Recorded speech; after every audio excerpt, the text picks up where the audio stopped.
হাওড়ার প্রশাসনিক বৈঠকে শুভেন্দুর বার্তা, দুর্নীতি তদন্ত, নাগরিক পরিষেবায় জোর।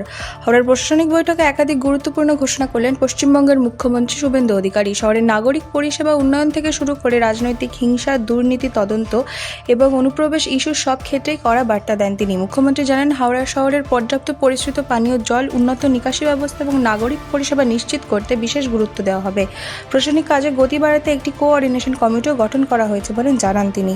এদিকে তিনি বলেন, ডিলিমিটেশন প্রক্রিয়া সম্পূর্ণ হওয়ার পর হাওড়া পুরসভার দায়িত্বভার হস্তান্তরের কাজ শুরু হবে। ডিসেম্বরের মধ্যে গণতান্ত্রিক প্রক্রিয়ার মাধ্যমে পুরসভার ক্ষমতা হস্তান্তরের আশ্বাস দেন মুখ্যমন্ত্রী। দুর্নীতির অভিযোগ নিয়ে কড়া অবস্থান নেন শুভেন্দু অধিকারী। প্রশাসনকে তদন্তের নির্দেশ দেওয়ার পাশাপাশি রাজনৈতিক হিংসা এবং মহিলাদের উপর অত্যাচারের ঘটনায় পুলিশকে দ্রুত এফআইআর দায়ের করার নির্দেশ দেন তিনি। অনুপ্রবেশ ইস্যুতেও কড়া বার্তা দিয়ে মুখ্যমন্ত্রী বলেন, যারা সিএ এর আওতায় পড়ে না সেই অনুপ্রবেশকারীদের আদালতে না পাঠিয়ে সরাসরি বাংলাদেশে ফেরত পাঠানোর ব্যবস্থা করতে হবে। হাওড়ায় সার্বিক উন্নয়ন ও প্রশাসনিক স্বচ্ছতা বজায় রাখতে রাজ্য সরকারের পদক্ষেপকে ঘিরে রাজনৈতিক মহলে শুরু হয়েছে জোর চর্চা।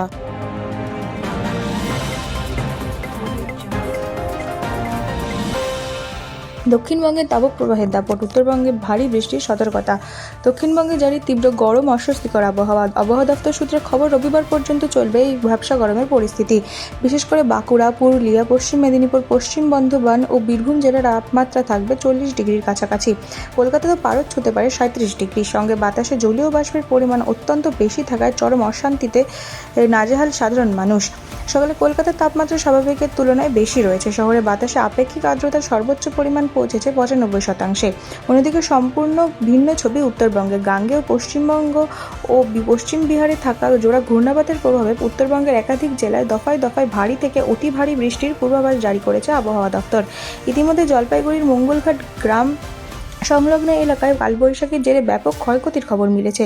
ঝড়ে উপড়ে পড়েছে বহু গাছ, ক্ষতিগ্রস্ত হয়েছে একাধিক বাড়ি। এছাড়াও গাছ পড়ে হলদিবাড়ি বালুরঘাট রেল লাইনে ব্যাহত হয়েছে ট্রেন পরিষেবা।